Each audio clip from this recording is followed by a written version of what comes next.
Wanted to do is a quick introduction before I get into my talk.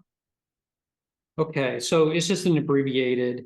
My talk is going to be on energy, patterns, transitions, and the presence of energy. And I'm going to go through my journey. And so I do know that I've not really talked about my journey completely, but I'm going to bring in my journey this time to talk about how I got into what I do and can do and how I work with spirit. And I'm going to talk a little twist, right, on the divine feminine side of how I work with energy. So my bio, I'm an ordained minister from the Circle of Miracles School of Divine Ministries. I'm also the intern treasurer here at Circle. And through his, I'll just go as if I was reading about someone else, through his intuitive abilities, Michael shares loving, healing energy and personalized guidance aimed at harmonizing the body, mind, and spirit of individuals. His focus is on identifying and eliminating energy blocks and disruptions with each person's unique pathway, facilitating alignment with his or her purposes of life and the journey. And this process really does foster healing, forgiveness, self-love, and open-hearted approach to personal growth. So that being said, I will start my talk.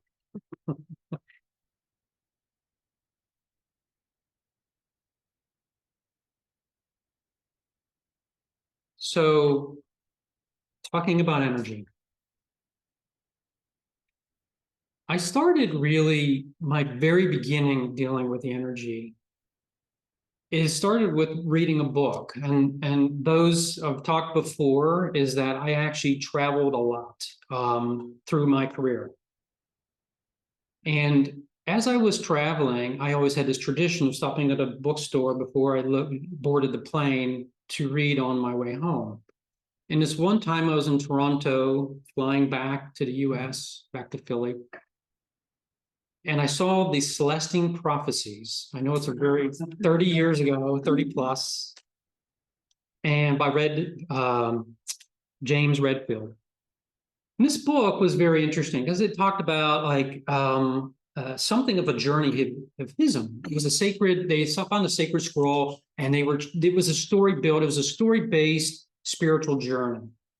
And one of the important parts is I picked up this book, and it was one of those on those tables, and they said, oh, by the way, and back then, that's when it was actually released, at least the copyright of that book was 1993. And I only purchased it probably 2 or 3 years after. So it already hit the top percent, top 10, whatever. And I picked it up, I put it in my bag, and as I was sitting ready to board, and this is on the tarmac where you had to actually walk out to the plane, I started reading the book, literally both pages open, and I could not put it down, literally. And what was it really about this journey? This is the first time I really understood. He talks about synchronicity in so many different fathoms. He would say that when he was walking, and this is exactly how I approached my journey. He was walking through like the woods. I think it was in Brazil, is the journey all about. And he saw the energy coming off trees. Yeah. And I said, well, yeah, that makes sense. Now you have to remember, this is back in the day, this is my beginning of this part, right? Energy coming off the trees. Wow, that's pretty cool.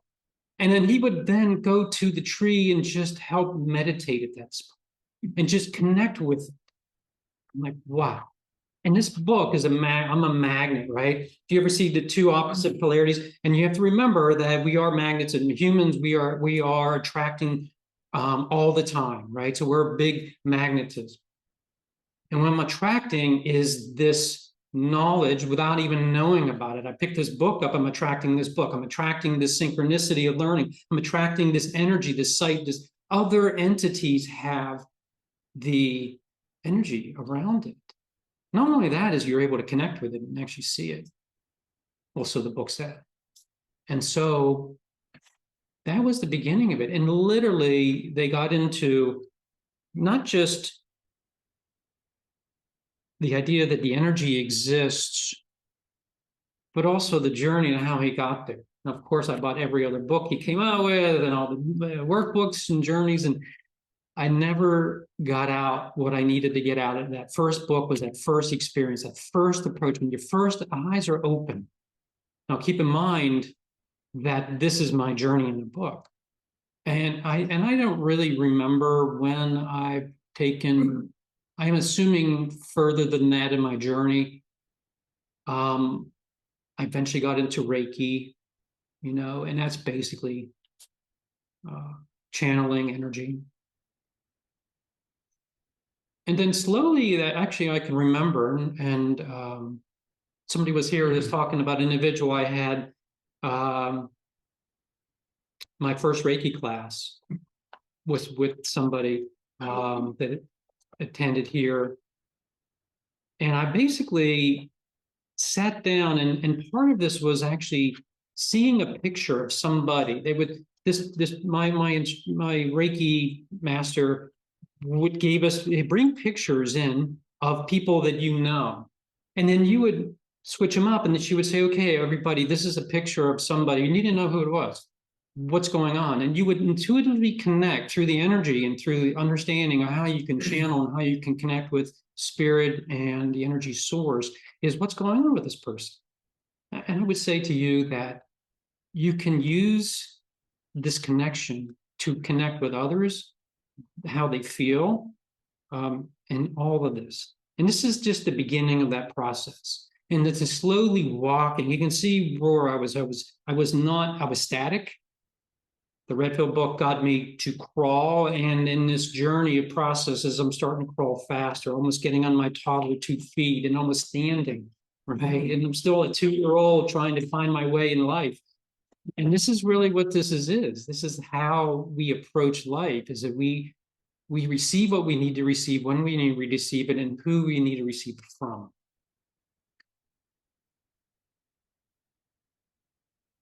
Moving a little bit further, I was wondering, I was looking for something to do on the weekend. And I literally was at work, going through my phone, which I shouldn't have been, but I was on break, right? And so I saw there was an activity in Bucks County, and I said, oh, that's awesome. And it was having to do with spoon bending, right? I'm like, oh, that's cool. Spoon bending. Wouldn't you want to know? And there was a nice write. And so it wasn't just a matter of bending spoons, like everybody could bend a spoon. But can you do it with intuitive? Can you do it with connecting with the energy field of that spoon? Can you do it without hesitation, without strength behind it, without that masculine? So let's talk about this. So I wanted to bring in what the masculine and the feminine energy was, because I promised to bring in that perspective. And so I wanted to make sure that you understood that where I was coming into this world, as I was coming in as a very masculine side, I grew up with 3 other brothers, right? My household was very masculine energy. Loving mom, grandmother. But for the most part, I was a boy with other boys hanging out. I didn't have any sisters. I had no this is something you have to understand. I had no perspective. Like my neighbors, they were only girls, but we didn't hang with them, right? So my only perspective growing up was very masculine. And it's not that it was good or bad, it just is, right? And so you wonder, you're going through this life through this filter of understanding, well, my brothers are going through, oh yeah, but they had friends, and I had friends, some girls and all this stuff, but it's different. It's different because you are growing. I mean, if you have a brother, right? I'm speaking to the opposite sex. If you're a woman, you had a brother. If you're a man, you had I know there's only childs here in this room as well. But growing up with somebody, understanding what they go through, it's a little bit different perspective and how you perceive the world. And so, and I was going into this, I'm going to fast forward. So moving into intuitive world is very a feminine energy. Allowing yourself to receive the emotions, because energy is emotions, right? Love is a frequency. You're picking up a frequency. And if you're purely intuitive, like the opposite of intuitive is logic. right? So the masculine side of things is I'm very logical based coming into this world. Now that I'm moving into my intuitiveness. Now, was I always, did I have intuitive? Everybody has intuitiveness, but are you connecting to it, right? And so as I was moving to that world, I was starting to see this shift. So I was really interested and intrigued because, you know, during that time, I'm like, again, I'm that toddler, maybe I'm turning 4 years old at this stage, and I'm starting to get my balance. I'm starting to understand what tennis shoes are for, and I'm running around outside. And so I now work with this part here where I actually worked with what I kind of said was my mentor at the time for multiple years of my life. And I wanted to give a shout out to that. And so this is where I really got into what we call a spin technique. And if you really want to understand a little bit about it, is how you work with the energy, how you see the energy, and how you understand patterns. And so the principle was actually discussed by Richard Bandler and John Grinder. They came up with this neural linguistic programming. They call it NLP. And this is the reason why this is important is because someone started reading that and actually went to one of their workshops and found, and this person's called Gene Ang, who deals with a lot of the energy. Now, the interesting part is he's known to be with the Arcturians, but let me tell you something, there's so much more other than that. He works with the different types of logistics of with energy. He understands it and he's able to bring it into a new light. So he adopted this NLP technology or this patterns to what he called the spin technique. And what he actually allowed me to see and understand are two things. One is that you can connect with energy, not just your own, but you can connect with others. And two, you can manipulate it. You manipulate energy every day. Every thought, every moment you have in your life, you're manipulating energy. You're taking this wave pattern and you're putting a thought to it and you're changing the pattern. You want to change the thought process, put out a love vibration. And all of a sudden, you're attracting people who are in love, right? I told you we're magnets. And so that is so true. If you're a miserable person, you kind of attract miserable people. And if you're a loving person, you attract loving persons. And if you're a healer, you attract other healers, right? And you just go on, and you can say that you are the people around you is who you really are attracting. If you don't like what you see, change your vibration. If you love what you're seeing, enhance it, right? And so when you look in the mirror, that's the other things I always love to say. Look in the mirror. What do you see? Love? Are you your best friend? You should be. Are you there nurturing yourself? Or are you there, could have done this, could have done that, right? That's vibration. So the spin technique. I can tell you, it's very simple, is that you have the ability through intention, you don't even have to see. You don't have to have an intuitiveness because in the beginning, again, I'm maybe 6 years old at this stage. As you're growing through this journey, you don't need to see the energy. You're like, oh, I'm not intuitive, Mike. I can't see the energy. Well, I guess what? Sometimes I can't see it even. And other times I can feel it. Sometimes I can't. But I do have trust that it is there. And so I don't need to sometimes connect with it other than allow myself to work with it. And so what I mean by that is the spin technique is knowing that there's a pattern that exists around us. And connecting to that pattern is you can change it. So let's say that I had a very stressful day. And oh, by the way, back then I was storing all my stress. And I can guarantee you, I know where I stored it. I 100% emphatically tell you where I stored my stress. It was in my prostate. Guaranteed. So I have this stress, and I didn't know I was doing that. Didn't know it. Why would you know that? Because are you purposely hurting yourself? Well, there's a lot to be said for that. Sometimes we vibrate something that we don't really want to vibrate, but yet we're taking it. Not only are we taking it, we're storing it in our body to really cause a disconnect there. And that can show up through anything, cancer, that can show up through stomach issues, that can show up as a back issue. Oh, and if you're carrying the weight of the world, try your lower back. You know, it's very common. If you have a lower back issue, you're really pulling too much stress and you're taking on too much responsibility of other people or other situations. If you feel your shoulders need to be massaged, guess what? That's the weight of the world itself, right? Neck. Oh, how many times you want to crack your neck because there's so much going on, right? And this is because we're human, right? So we're naturally doing this, just unintentionally. I can say this unintentionally because I will guarantee you, I did not say to my body, take this stress, hold on, and stick it in here because I want to have it for later. I want to go through this transition of having cancer. I really do. I mean, I'm telling you, body, keep it in there and hold it tight. I didn't ask for it. But I did learn one thing, that you do have to ask for it to be removed. You verbally, emotionally have to be in transition world to wanting to release things. I had that conversation on Friday night. Is that why does that? Well, it's because we're naturally not in charge of our body of storing energy. Why is that? Because we don't know any better. And we can tell our body to stop doing it. You can.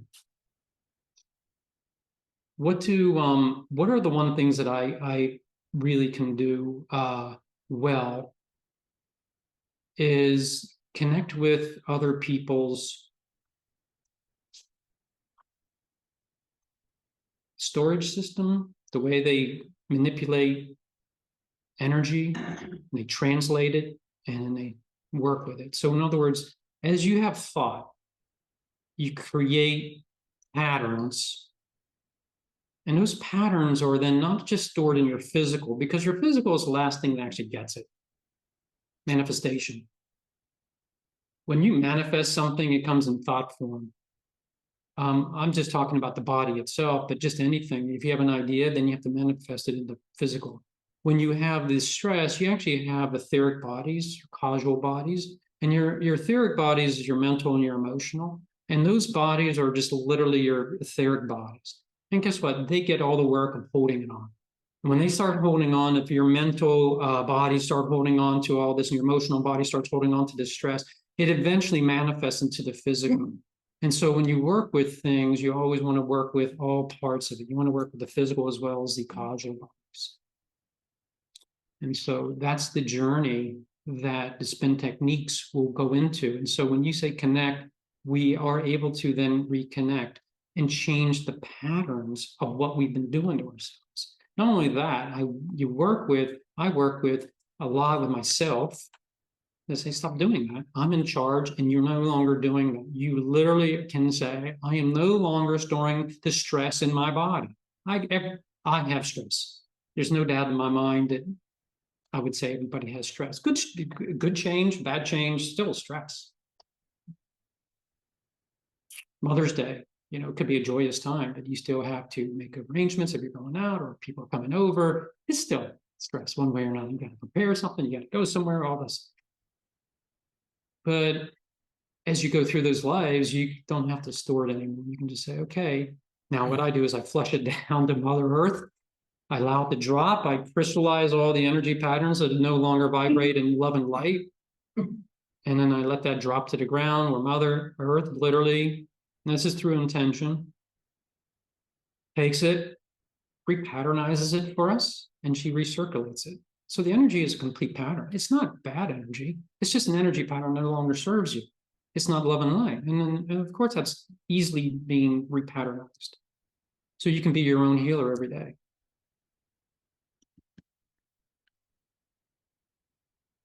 So the spin technique, I'm going to share this with you. I see Charles ready for this. So the spin technique is actually, there's like, I'm going to say 3 or 4 steps. And I did write them down, so I didn't think I wrote them down. Well, I'll have to do it from memory if I didn't write it down. So one of the things you do, look at that, I have to do it from memory, is you connect with something. So let's say you have something in your energy that you want to change. Okay, public speaking, and I'm going to talk about this in ministry school. Public speaking, let's say, I no longer have an issue being in front of people, but let's say you did. and you have to talk in 10 minutes. And you tried everything to relax, meditate in the morning, you're prepared, you got this, right? But you're still nervous as all get out before you get in front of people. So you can say, because you would be nervous, okay, I have to talk about something I'm not. So you have to say, I'm being nervous. Okay, so what spin is the pattern of my nervousness? What spin is it in? Now, you have to remember that energy is a pattern. Energy, okay, so let's all agree that energy is never static, first thing. So therefore, and if you're creating, I can say this, you're manipulating energy, you're creating, and then you're storing. This is what's going on, right? You are nervous. You're creating that, and all of a sudden the butterflies in your belly is saying, okay, I really am nervous. Oh my gosh, it's a manifestation of my thoughts. There I am. I feel it. Look, I'm really nervous. I can feel it. So can you do something about that? Of course you can do something about that. And then you can go in there and you say, okay, look at what spin, and you could quote unquote say what pattern, but let's stay with the thought process. What spin is my nervousness about speaking in public? And then you would actually close your eyes and connect with that energy, okay? The energy could be spinning in any kind of pattern. It doesn't have to be, it could be anything. It could be going around in circles, it could be going left and right, it could be doing any other format, any other way. And then you say, okay, let's say you can't even see it or sense it. Then you say, okay, well, I know there's a pattern. I don't even need to say it. So what energy spin is it? And then basically intuitively you say, okay, I'm going to reverse this. I want to reverse the spin of that nervousness. Okay. So now I am neutralizing. I am what do they call it? De-manifesting. I'm taking what I've done and I'm unmanifesting it. I'm going back in time, right? And I'm unmanifesting. So I unmanifested that nervousness. Now, is that good enough? Because you know full well the next very breath of your mind, I'm nervous again. Right? So you're still not there yet. So you're going in there and you're saying, okay, now I'm going to map third step. First step was you identify it, what you want to change. Second step is you sense it, or you intuitively just say, I know what it is, I'm going to reverse it. Third step is you maximize the reverse spin. In this case, I want to de-manifest something, I'm going to reverse maximize it. So I'm going to maximize the reverse spin. And then the fourth is you set it permanently and release. You set it. Okay. So the third step was you reverse it maximum. You increase the spin, reverse maximum. Then the fourth one is you permanently set that speed permanently. Yep, permanently allow that, and then you release. Works with headaches, especially instantaneous headaches. I used to work with family members all the time. Oh, I have a headache. Okay, I would spin. And it's quick. Headaches, I want to tell you. And the reason why it works with something brand new and very because when you create a new pattern, it's very easy to manipulate back. You just created it fresh. It didn't have a very long time to stay there and manifest itself and get really stuck in there and really ooey and gooey and wanted to be in there. And you can reduce, like if you get a headache, it's pretty quick to get rid of and release. So if I had a headache, I would then say, what spin is my headache? And then I would sense my headache, the energy around it. Reverse the spin of my headache, maximum the spin of my headache, permanently set that reverse spin, that maximum reverse spin of my headache, and now release. And you'll see within 5 to 10 minutes, 15 minutes tops, it will dissipate. So my journey there was a spoon bending, and it's getting close to time for me, but I just wanted to say that journey alone was the feminine side of bringing that all in there. And then when you start connecting with energy, you can start thinking about other things you can do, like intuitiveness, connecting, mediumship comes in naturally. It's just that cord that you build, that muscle. Um,